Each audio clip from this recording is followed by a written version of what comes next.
Ready start.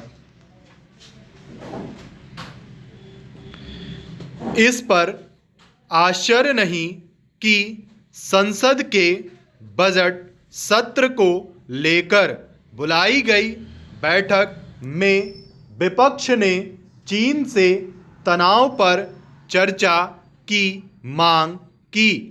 यह कोई नई मांग नहीं है। संसद के प्रत्येक सत्र में यह मांग उठाई जाती है।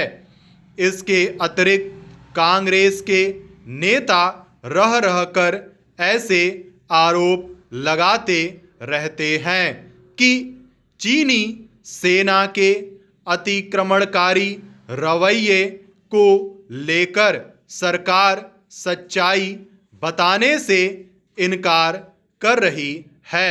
हालांकि सरकार की ओर से बार बार यह कहा गया है कि सीमा पर स्थिति नियंत्रण में है और सुरक्षा संबंधी संवेदनशील मामलों के कारण इस पर व्यापक चर्चा नहीं की जा सकती।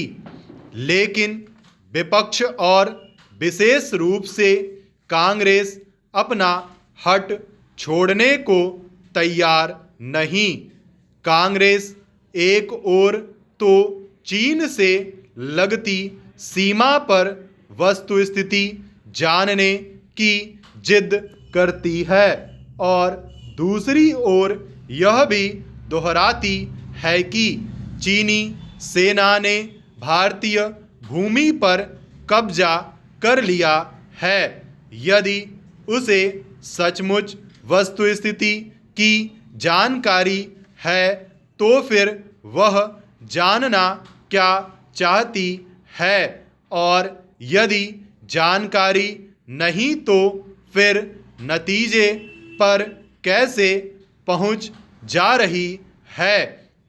कठिनाई केवल यह नहीं है कि कांग्रेस यह सिद्ध करने के लिए व्यग्र है कि चीन ने भारतीय क्षेत्र पर अतिक्रमण कर लिया है और सरकार उसे जवाब देने के लिए तैयार नहीं, बल्कि यह भी है कि वह न तो रक्षा मंत्री की बात सुनने को तैयार है और न ही विदेश मंत्री की।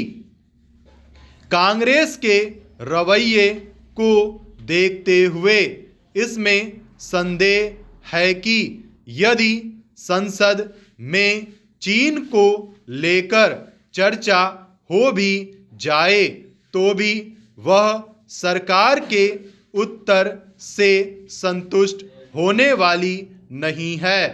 रक्षा और विदेश मामले में ऐसा व्यवहार ठीक नहीं, लेकिन यह नया नहीं। इसकी अनदेखी नहीं की जा सकती कि डोकलाम गतिरोध के समय राहुल गांधी ने किस तरह चीनी राजदूत से गुपचुप भेंट करना आवश्यक समझा।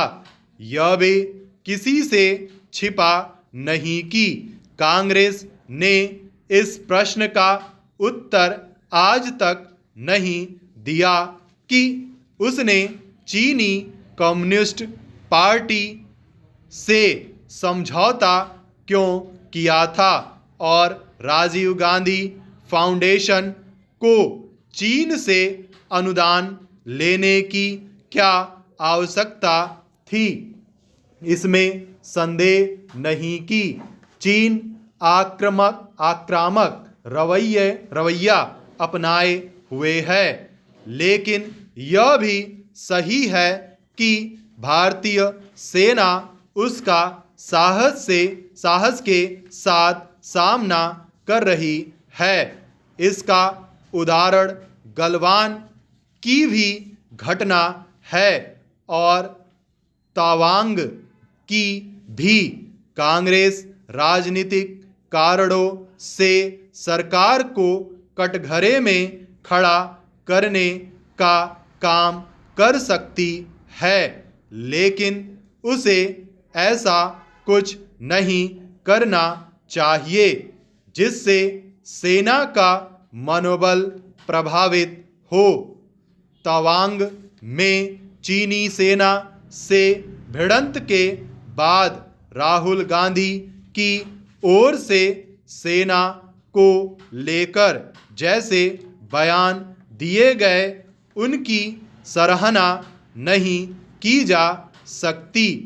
अच्छा हो कि कांग्रेस समेत अन्य विपक्षी दल यह समझें कि चीन के मामले में पक्ष विपक्ष को एक सुर में बोलने की जरूरत है। स्टॉप।